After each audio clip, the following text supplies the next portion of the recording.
Hi friends, good evening. ఆ నీళ్ళల్లో పాము కనిపిస్తుంది కదా, అది వచ్చేసి మాకు తెలిసిన వాళ్ళ ఇంటికి వెళ్ళానండి. వాళ్ళ ఇల్లు తంగెళ్ళమూడి అనే విలేజ్లో పొలాల్లో ఉంటుంది.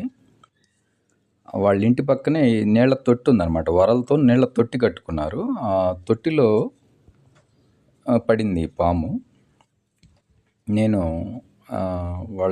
ఆ తొట్టి పక్కగా వాళ్ళ ఇంటికి వెళ్తుంటే ఆ పామును చూసి వీడియో తీశాను. నేను ఇంతకుముందు గతంలో పాముల్ని చంపాను, కానీ నాకు ఈ మధ్యకాలంలో నేను కొన్ని సంవత్సరాల నుంచి పాముల జోలికి వెళ్ళట్లా. వాటికి జీవించే హక్కు ఉంది, మనం చంపకూడదనే విధానంతో నేను చంపట్లేదు. ఆయనకి చెప్పాను, ఆ ఓనర్ గారిని పిలిచి చూయించాను. ఆ పాముని చూయించి చంపకండి, ఎలాగోలా బయటపడేయండి అని చెప్పాను.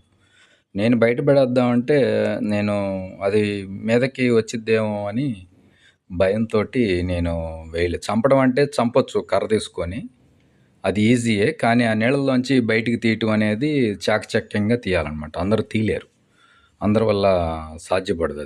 అది పాములు పట్టుకునే వాళ్ళకైతేనే దాన్ని తీయగలుగుతారు, కానీ మామూలు వ్యక్తులు దాని జోలికి వెళ్తే కరిపించుకుంటారు.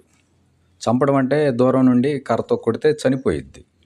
ఇది చంపడం కాదు, బ్రతికున్న దాన్ని తీయాలంటే కొంచెం రిస్క్తో కూడుకున్న వ్యవహారం, జాగ్రత్తగా తీయాలన్నమాట. అందుకని పాములు పట్టే వాళ్ళని పిలిపించమని చెప్పాను ఓనర్ గారికి.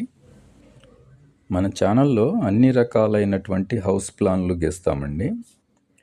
మన వీడియోలు లైక్ చేయండి, షేర్ చేయండి, సబ్స్క్రైబ్ చేసుకోండి. తద్వారా మీకు ఫ్యూచర్లో ఏదైనా అవసరమైన హౌస్ ప్లాన్లు దొరికే అవకాశం ఉంటుంది, మీకు ఉపయోగపడతాయి అన్నమాట.